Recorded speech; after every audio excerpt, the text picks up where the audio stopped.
At a family dinner in my house, my parents announced, "We're giving this house to your sister."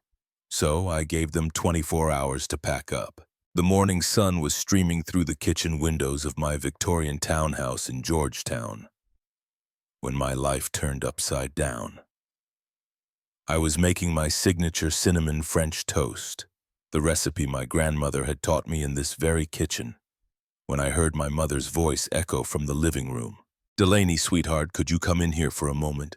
We need to have a family discussion." I should have known something was wrong. Sunday morning family discussions never meant anything good. Setting down my spatula, I wiped my hands on my apron and walked into the living room of my home. My home, the one my grandparents had left specifically to me in their will. The one I'd been paying the mortgage on for the past 6 years. While my parents lived here rent-free, the scene that greeted me made my stomach drop. My parents, Dominic and Pamela, sat rigidly on the leather sofa. My older sister, Brittany, was perched on the armchair like a queen on her throne, her husband, Kevin, standing behind her with his hands possessively on her shoulders. My younger brother, Connor, was slouched against the fireplace mantel, eyes glued to his phone screen, clearly wishing he was anywhere else. "What's going on?" I asked, picking up my coffee mug from the side table. "I've got errands to run this afternoon." My father cleared his throat in that authoritative way he always did before dropping bad news. "Delaney, your mother and I have been discussing the future. We've made an important decision about what's best for this family." "Okay," I said slowly, warning bells already ringing in my head. My mother reached over and squeezed Brittany's hand, beaming at her like she just won the lottery. "Since Brittany and Kevin are expecting their third child and they're simply bursting at the seams in their current place, we've decided that they should have this house." The words hung in the air like a bad smell. I blinked once, twice. Surely I'd misheard. "I'm sorry, what?" "It just makes sense." My father continued, his tone leaving no room for argument. "You're single. No children, no prospects on the horizon. You don't need 4 bedrooms in a backyard. Brittany has a growing family. They need the space more than you do." My hand tightened around my coffee mug. "But this is my house. Grandma and Grandpa left it to me. It's in their will." Brittany leaned forward and I caught the flash of triumph in her eyes. "Actually, they left it to the family with the understanding that Mom and Dad would decide who ultimately deserves it. And let's be honest, Delaney, you're never going to have kids or settle down. This house deserves to be filled with laughter and children." Each word was a carefully aimed dart designed to hit every insecurity I'd ever had. "That's not what the will says," I managed, my voice shaking. "I have the original documents in my office upstairs. They specifically left this house to me with the provision that Mom and Dad could live here as long as they needed." My mother sighed dramatically like I was being deliberately difficult. "Delaney, don't make this harder than it needs to be. We've already spoken with our attorney. The paperwork for the transfer will be finalized by the end of next month." Kevin stepped forward. "All business school confidence and entitlement. We're being more than fair about this. We'll give you 90 days to find a new place. That's 3 months, plenty of time." The room started spinning. This couldn't be real. I looked around the room at the faces of my family, searching for any sign that this was some kind of twisted joke. My father's expression was set in stone, the same look he'd given me when he decided I should study accounting instead of art. My mother wore her martyr face, the one that said she was making a great sacrifice for the good of everyone. Brittany looked triumphant, finally getting what she'd always believed she deserved. And Kevin stood there like he'd just closed a successful business deal. "Let me make sure I understand this correctly," I said, my voice eerily calm. "You're trying to take my house, the house that's legally mine, the house I've been paying the mortgage on every single month for 6 years, and you want to give it to Brittany because she's pregnant again. She's building a legacy," my father said, "creating the next generation of our family. That's what Grandma and Grandpa would have wanted. They always valued family above everything else." "Then why did they leave the house to me?" I shot back. "If they wanted Brittany to have it, they would have said so." "You were always Grandma's favorite," Brittany said bitterly. "She spoiled you. But now it's time to think about what's actually fair and what's best for the family as a whole. Connor finally looked up from his phone. Yo, this is messed up. You can't just take someone's house. Connor, stay out of this, my mother snapped. This doesn't concern you. Actually, it does, Connor muttered. You made me come to this ambush. I told you it was wrong. My mother's face flushed. You weren't supposed to say that part out loud. Wait, I stared at Connor. You knew about this for how long? He had the decency to look guilty. They've been planning it for about a month. Made me promise not to tell you. Said it was for the good of the family unit. The betrayal hit me like a physical blow. A month. They'd been conspiring behind my back for a month.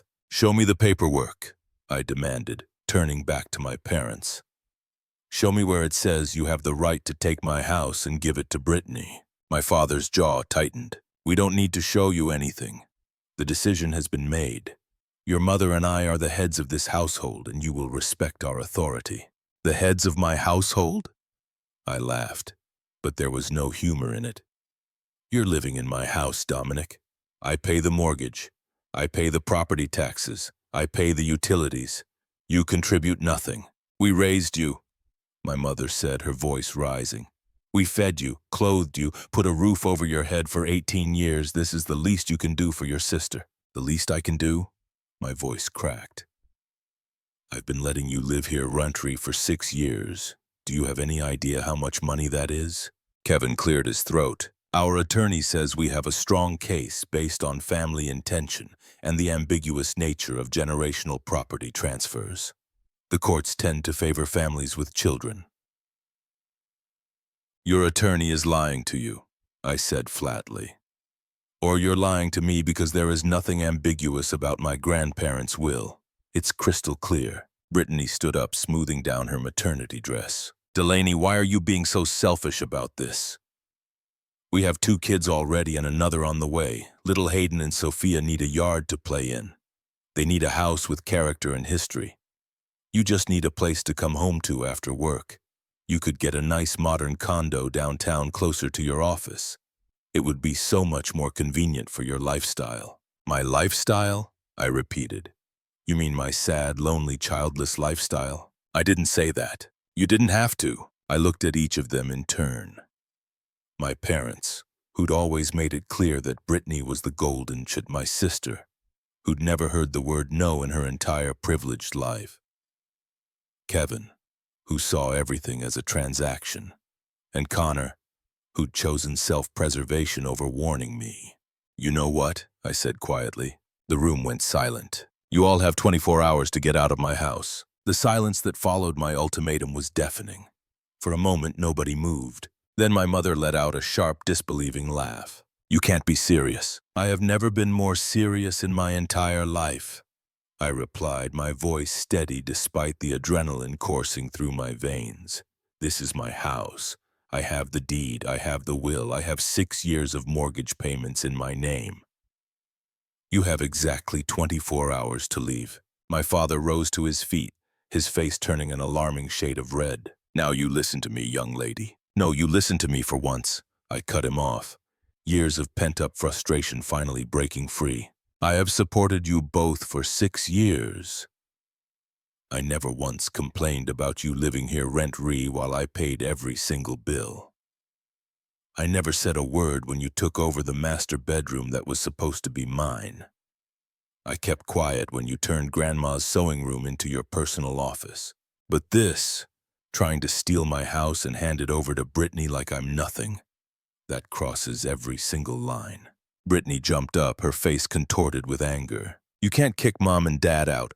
Where are they supposed to go? That's not my problem anymore, I said coldly. Maybe they can move in with you and Kevin, you know, in the house you currently own. Or maybe all of you should reconsider this little scheme of yours. Scheme? My mother's voice rose to a shriek. How dare you? We're trying to do what's right for this family. By stealing from me. We're not stealing anything, my father bellowed. We're making a decision based on need and fairness. Kevin stepped forward, trying to play mediator. Let's all calm down and discuss this rationally. We're family. There has to be a solution that works for everyone. There is, I said. You drop this insane plan and my parents find somewhere else to live because either way, they're leaving my house. You wouldn't really do this, my mother said, but I could see the uncertainty creeping into her eyes. You're just upset. You'll calm down and see reason. I'll see you all tomorrow, I replied. With moving boxes, Connor pushed off from the fireplace. For what it's worth, I think they're wrong. I told them this was a terrible idea. But you didn't warn me, I pointed out. I know, I'm sorry. They made it sound like it was all going to be handled diplomatically, like they'd actually talk to you first instead of just this. He gestured at the tense scene. Brittany turned on him. Whose side are you on? I'm not on anyone's side, Connor said. But trying to take Delaney's house is messed up and you all know it. She's being dramatic, Brittany insisted. She's not really going to kick Mom and Dad out onto the street. Watch me, I said, then turned and walked out of the room before I said something I couldn't take back. I went straight to my office and locked the door. My hands were shaking as I pulled out my laptop and started making calls. First to my cousin Jade, who worked as a real estate attorney in Baltimore. Then to my Aunt Sharon, my father's sister, who'd always been more supportive of me than my own parents. They what? Jade practically screamed into the phone when I explained the situation. Delaney, that's insane. I helped Grandma and Grandpa draft that will. There's no ambiguity whatsoever. The house goes to you, period. Your parents have absolutely zero legal standing. Can you come over? I asked. I need backup and I need someone who can shoot down their legal claims with actual facts. I'll be there in an hour, Jade promised, and I'm bringing the original will documentation. Let's see their fake attorney argue with that. By noon, my house had transformed into something resembling a war room. But this time I had my own army. Jade had arrived with a briefcase full of legal documents. Aunt Sharon and Uncle Leonard had driven in from Annapolis. My cousins Tyler and Naomi showed up for moral support. Both of them outraged when they heard what my parents were trying to do. I knew Pamela played favorites, Aunt Sharon said, pacing my kitchen. But this is beyond anything I imagined. Trying to steal your house for Brittany. Dominic should be ashamed of himself. The doorbell rang and I opened it to find Connor standing there again. This time without our parents. Can we talk? He asked. I stepped aside to let him in. He looked around at the gathered family members and winced. Wow, you called in the cavalry. What did you expect? I asked. They're trying to steal my house. I know. He ran his hand through his hair. I called Great-Aunt Dorothy last night, you know, Grandma's older sister. She told me the whole story about how specific Grandma and Grandpa were about wanting you to have this place. How they knew you'd take care of it and love it the way they did. She also told me this isn't the first time Mom and Dad have tried to manipulate inheritance stuff. What do you mean? Apparently, when Grandpa died, they tried to contest the will because Grandpa left his vintage Corvette to Uncle Leonard instead of Dad. Claimed it should stay with the immediate family. Great-Aunt Dorothy shut that down real quick. Aunt Sharon nodded grimly. I remember that. Your father was furious that the car went to Leonard. Never mind that Leonard and your grandfather had restored it together over 5 years. Dominic just wanted it because it was valuable. The doorbell rang again. This time it was my parents, Brittany and Kevin. They stopped short when they saw the crowd in my living room. What is this? My mother demanded. Some kind of intervention. More like a reality check, Aunt Sharon said, stepping forward. Dominic, Pamela, we need to talk about what you're trying to do here. My father's face darkened. This is none of your business, Sharon. When you try to steal from my niece, it becomes my business. Jade stood up, opening her briefcase. I'm Jade Morrison, Delaney's cousin and a real estate attorney. I have the original will right here along with all supporting documentation. Mr. and Mrs. Hartwell, I need to inform you that you have absolutely no legal claim to this property. Any attempt to challenge ownership will result in immediate legal action. Kevin's confident facade cracked slightly. We've consulted with our attorney. He says we have grounds based on family intention and equitable distribution. Then your attorney is either incompetent or you're misrepresenting what he told you, Jade said coolly. The will explicitly states that this property goes to Delaney Hartwell with the provision that Dominic and Pamela Hartwell may reside here. There is no transfer clause, no family discretion provision, and no ambiguity whatsoever. She pulled out a document and held it up. This is the original will, signed and notarized. Would you like to see where it says, and I quote, "We leave our home at 2847 Dumbarton Street to our beloved granddaughter, Delaney Rose Hartwell, who has always cherished this house as we have." The room fell silent. Brittany's face had gone pale. "Furthermore," Jade continued, "Delaney has been the sole mortgage payer for 6 years. She has the deed in her name. She pays all property taxes and utilities. You have been living here as guests, not tenants, which means she can legally ask you to leave at any time." My mother turned to me, tears welling in her eyes. "Delaney, how can you do this to us? We're your parents. How can you try to steal from me?" I countered. "I'm your daughter. We're not stealing," my father insisted, but his voice had lost its earlier certainty. "We're making a family decision based on who needs this house most. A decision you have no authority to make," Uncle Leonard interjected. "Bob, I love you. You're my brother-in-law, but this is wrong. Mom and Dad left this house to Delaney for a reason." Brittany stepped forward, her pregnancy giving her courage. "This isn't fair. I have a family. I have children who need space and stability." "What does Delaney have?" "A career she's obsessed with and an empty house she rattles around in alone." "Wow," I breathed. "You really believe you're entitled to my house just because you chose to have kids?" "I'm building something that matters," she shot back. "What are you building? A bigger bank account?" Connor spoke up.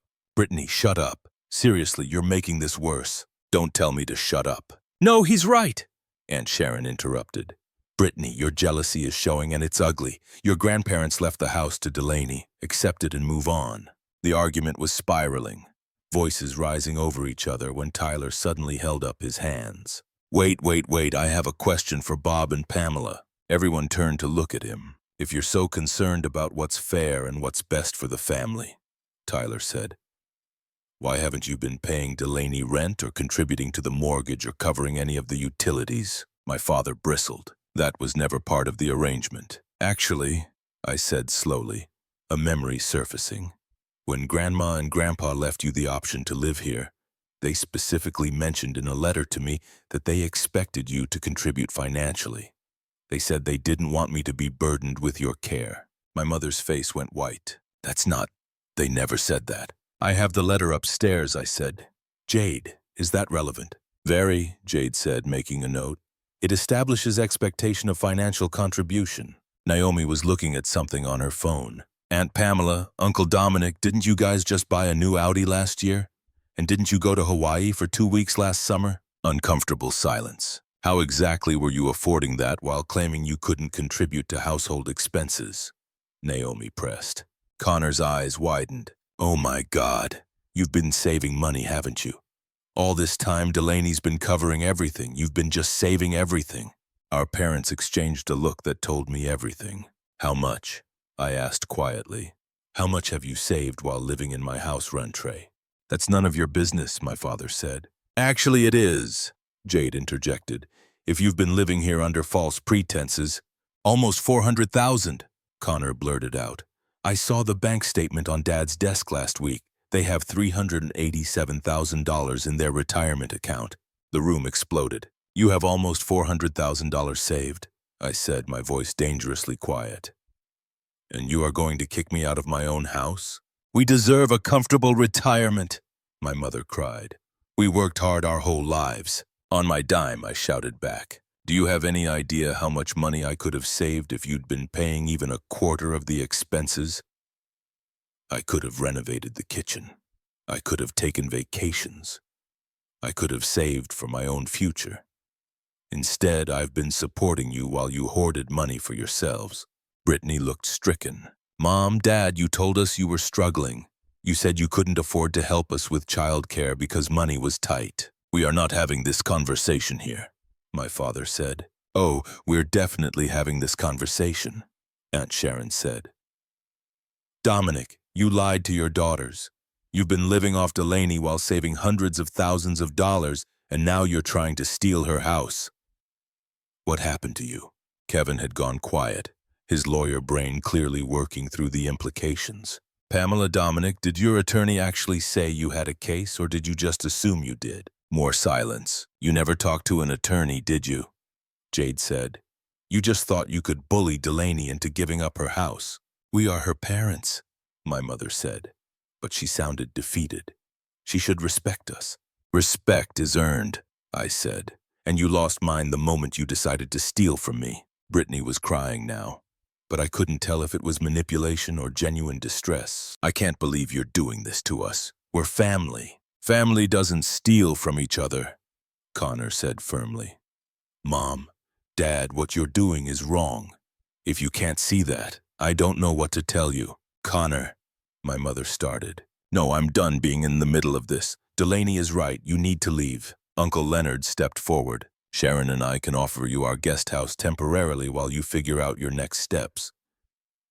But only if you drop this nonsense about taking Delaney's house right now. This instant. My mother looked at my father, then at Brittany, then back at me. I could see the calculations happening behind her eyes, trying to find an angle, a way to spin this back in their favor. Delaney, she said, her voice taking on that syrupy, sweet tone she used when she wanted something. Can we please talk about this privately, just you and me? No, I said firmly. Whatever you have to say, you can say it in front of everyone. My father's face hardened with that stubborn pride I knew so well. Fine. You want to play hardball? Keep the house. But don't come crying to us when you're old and alone and realize you threw away your family for some bricks and mortar. Threw away my family? I laughed bitterly. You tried to steal my house. You've been using me as a free meal ticket while saving hundreds of thousands of dollars. When exactly have you been there for me? We raised you, my mother protested weakly. You did the legal minimum required to not be charged with child abandonment. I shot back. And the second I had something you wanted, you tried to take it. That's not love. That's not family. That's exploitation. Brittany wiped her eyes. I can't believe you're being so cruel. I'm pregnant, Delaney. Doesn't that mean anything to you? Your pregnancy doesn't entitle you to my house, I said. Buy your own place like Kevin's always bragging about his business acumen. Figure it out. Kevin's face flushed. This is ridiculous. Brittany, let's go. They can have their little self-righteous meeting. We don't need them. Actually, Jade said, before you go, I need to make something crystal clear. If any of you attempt to file any legal claims against this property, if you make any attempts to harass or intimidate Delaney, or if you make any defamatory statements about her to other family members or on social media, I will personally ensure that she countersues for harassment, emotional distress, and legal fees. Is that understood? Kevin opened his mouth, then closed it again. Smart man. My father turned to Aunt Sharon. I suppose you're proud of yourself turning the family against us. I'm turning no one against anyone, Aunt Sharon replied calmly. You did this to yourselves. You got greedy and forgot that actions have consequences. When do we need to be out? My mother asked, her voice small. You have until this time tomorrow, I said. You can come back the day after with movers to get your belongings, but I'll be here to supervise. Take only what's actually yours, nothing that belonged to Grandma and Grandpa. We wouldn't, my father started. Yes, you would, Connor interrupted. Because you've already proven you think you're entitled to things that aren't yours. The next few hours were a blur. My parents left stiff and silent. Brittany and Kevin followed, with Brittany shooting me one last hateful look before they drove away. Connor stayed behind, looking exhausted. I'm sorry, he said once we were alone in the kitchen. I should have told you sooner. Yeah, you should have, I agreed. But I get it. They're good at manipulation. They've had years of practice. Are you really okay with them being out of your life? I thought about it. Honestly, I feel lighter already, like I've been carrying a weight I didn't realize was there. Jade came in, packing up her briefcase. They're not going to challenge this legally. I could see it in Kevin's face. He knows they don't have a leg to stand on, but I want you to document everything just in case. Change your locks tomorrow. Consider getting a security camera for the front door. You really think they'd try something? People do strange things when they feel entitled to something, Jade said. Better safe than sorry. True to my word, I had a locksmith scheduled for the next afternoon. My parents moved out that evening, their car packed with suitcases. They didn't say goodbye. The months that followed were a revelation. Once the shock wore off, I started to see just how much my parents' presence had been weighing on my life. The house felt different, lighter, more mine. I repainted Brittany's old room that they'd been using as storage. I finally renovated the kitchen with Grandma's vintage tile backsplash that my mother had always hated. I planted tomatoes in the backyard garden that Grandpa had built, but the real changes went deeper than home improvement. 3 months after the confrontation, Connor called me. "You need to know something. Mom and Dad have been selling Grandma's stuff. The china set, some of her jewelry, those antique books from the attic. They've made about $30,000 so far." "They what?" I was seeing red. Those things were supposed to be passed down through the family. "I know. Aunt Sharon found out when a piece showed up at an estate sale and someone recognized it. She's gathering evidence." When confronted, my parents' excuse was predictable. "We needed the money after you threw us out on the street." The fact that they had $387,000 in savings and a comfortable condo apparently didn't matter. The real bombshell dropped 6 months later. Kevin's business went under after an audit revealed some creative accounting practices that weren't exactly legal. Brittany somehow blamed this on me, claiming the stress of our family rift had distracted Kevin from his work. Never mind that they had initiated the legal challenge, not me. Never mind that Kevin's problems started before our confrontation. My parents tried to reconcile not because they felt remorse, but because they wanted something again. This time it was access to family gatherings. Aunt Sharon and Uncle Leonard had made it clear I was welcome at every holiday and celebration. But my parents weren't invited until they made amends. "We miss you, sweetheart," my mother said when she finally called. "Can't we put all this unpleasantness behind us? Have you acknowledged that what you tried to do was wrong?" I asked. "We were thinking about what was best for the entire family," she insisted, still not getting it. "No, you were thinking about Brittany at my expense, like you've always done." My father got on the phone. "Delaney, this has gone on long enough. We're your parents. Family is supposed to forgive and move forward. Family is also supposed to not try to steal from each other," I replied. "When you're ready to have an actual conversation about what you did and why it was wrong, call me back. Until then, I have nothing to say to you."